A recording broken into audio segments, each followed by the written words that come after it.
everyone, this is Lyra with Team Gosu. This is Clem, French Terran, against Creator, Korean Protoss, game number 2, Homestory Cup 2019.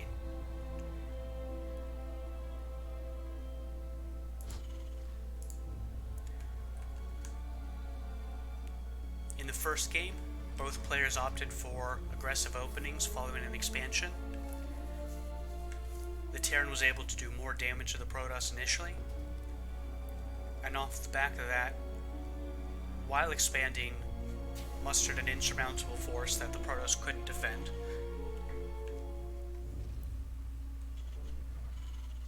In the first game, Terran went gas first. This time he's gone for barracks before gas. This means his tech will be a little slower. It means he's probably trying to play more defensively this game.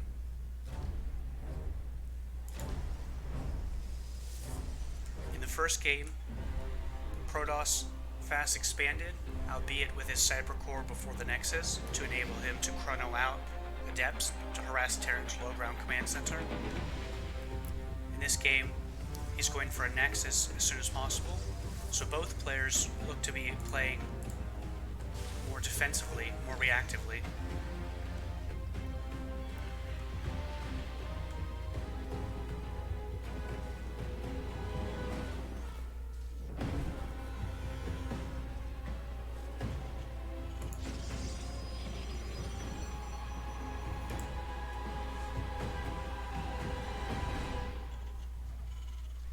The supply depot means that Terran will still be teching up. There won't be any 2 racks play. This will be a factory.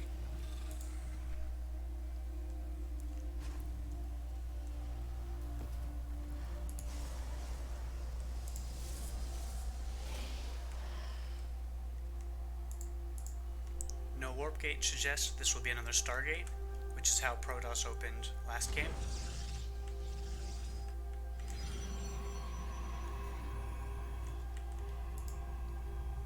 Compared to last game, the Stargate is a little slower since it was Nexus before Cyber Core.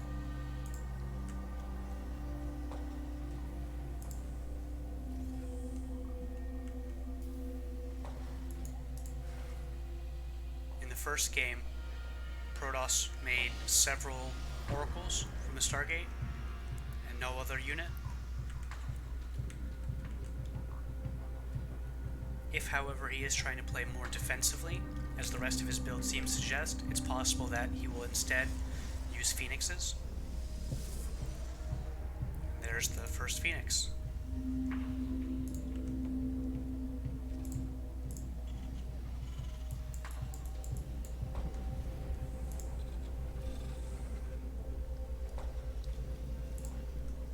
Tech Lab on the factory doesn't tell us very much yet. It's possible that these will be lifted for either Raven production or Banshee production. If so, it will probably be accompanied with Cloak. Instead, this is for tank production. Probably he'll make 1, maybe 2 siege tanks and just hold them in his base to defend against the possibility of Blink Stalkers. Opening with a Twilight Council and Blink is the standard way that most Protoss are playing right now, although the Stargate play is not atypical.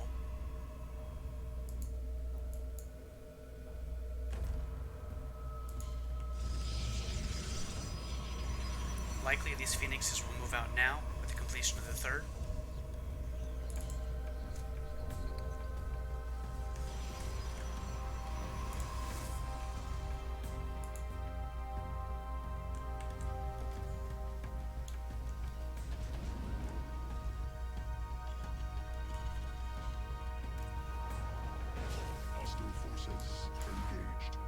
The early Viking is interesting, and not unusual, but it's not standard.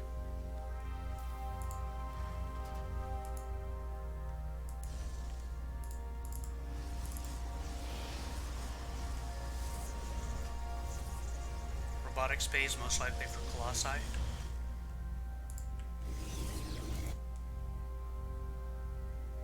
which will help him defend the third base he's about to start.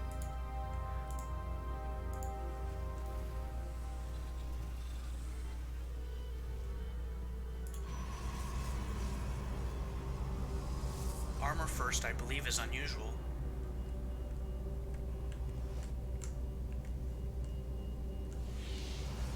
Often, armor accompanies charge lock play, but he doesn't have a Twilight.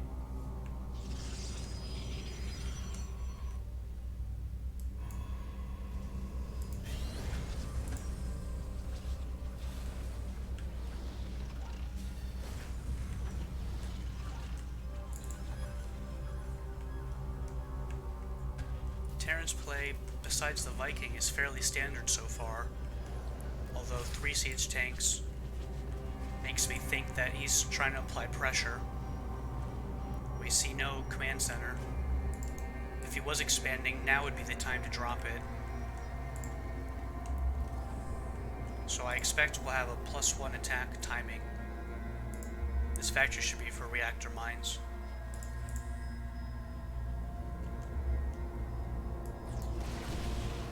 That was a Liberator. Just barely got a glimpse of it.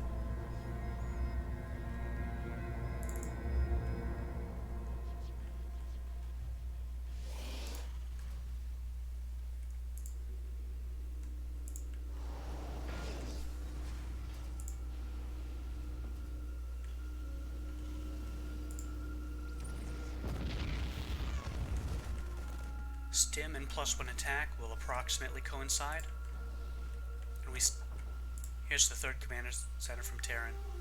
So he's not trying to end the game on 2 base, but he does need to attack and does need to do some damage. That doesn't mean he has to destroy the 3rd base of Protoss, but it means he needs to trade effectively against Protoss' army and force him to warp in extra gateway units that he doesn't want.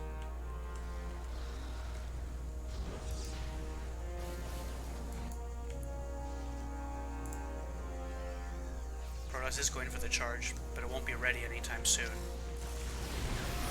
Terran only has the 1 Viking though, and no Raven to disable the Colossi, so these Colossi should be fairly effective, unless the tanks can get into an overwhelming position. Wow, still no attack, and no 2nd Forge. Terran has +1 in Stim.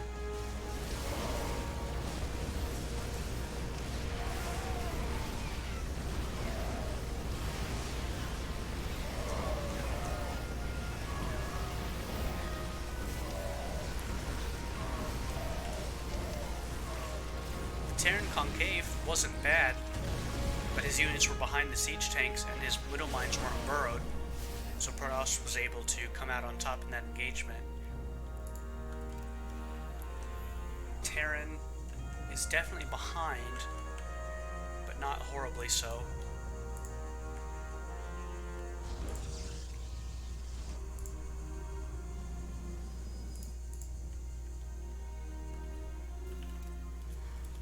The army value is very much so in Protoss' favor.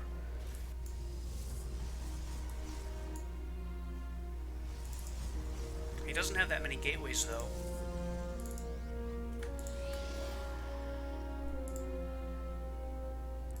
And I'm not aware of a warp prism, so it doesn't look like Protoss is trying to pressure Terran at all anytime soon, which is almost surprising given how favorably the engagement went.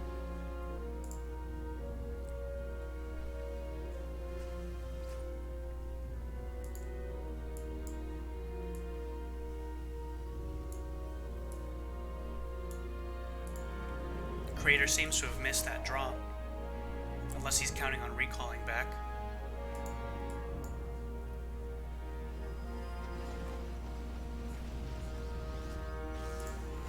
Still no blink for Protoss. But feedback on a couple of those medevacs means there's not as much energy to heal them.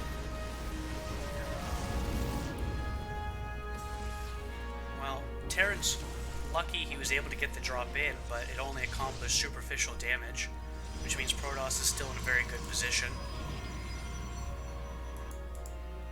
And indeed is starting his 4th base, which Terran has scouted, and is moving out to pressure.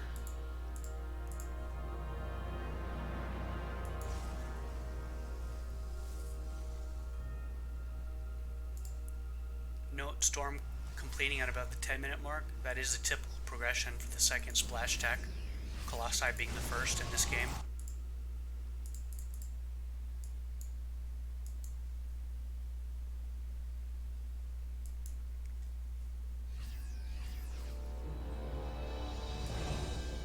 There's a little present for Protoss.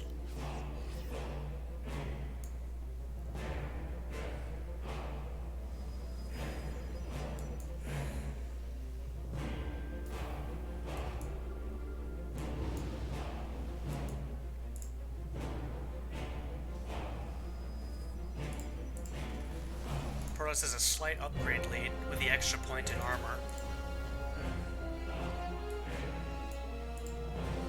Here's Blink going down. That'll help Protoss deal with these Liberators in the fight. Note that Terran didn't waste any time producing Vikings, instead relying on the Liberators. That point works out in Terran's favor, since Protoss only made 2 Colossi.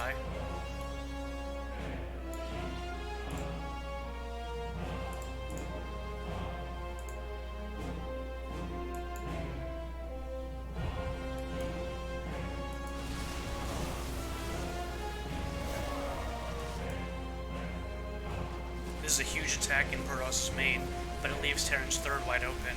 This attack essentially has to end the game. There's no way Terran can defend at home with all of his Liberators here. But Protoss has recall, so it'll be difficult for Terran.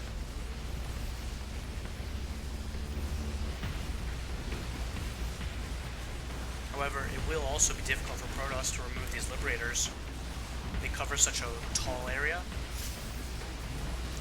a wide range, that it's hard for Protoss to get Stalkers behind it, since they'd be recalled here or here.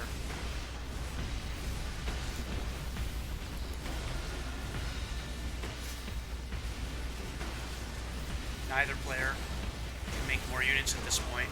Protoss because he supply blocks, Terran because he has no income.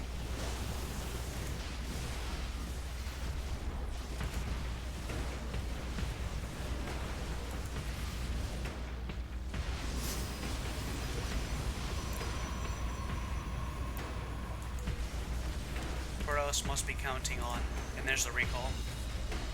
Protoss has to hold here, or Terran actually will win.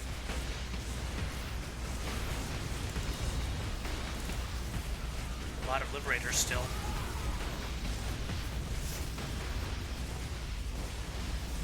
But these medevacs are mostly out of energy, and the army itself is battered.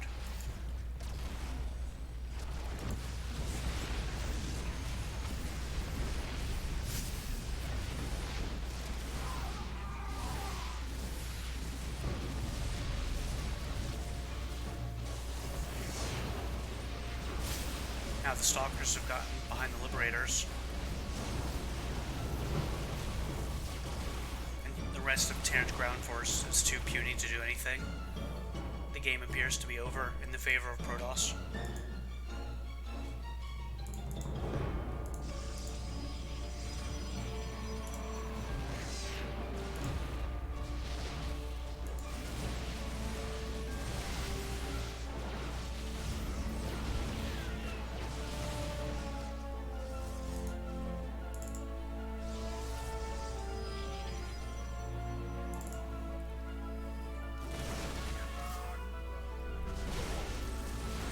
It's a good Terran position, but he can't keep the Liberators alive.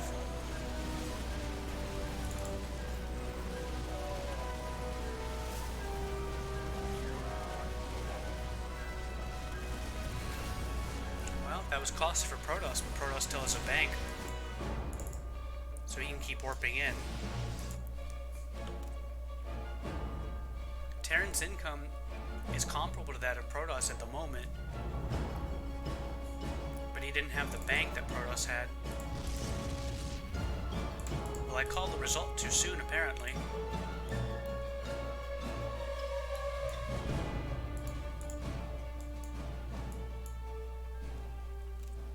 The army value is still heavily in favor of Protoss, though.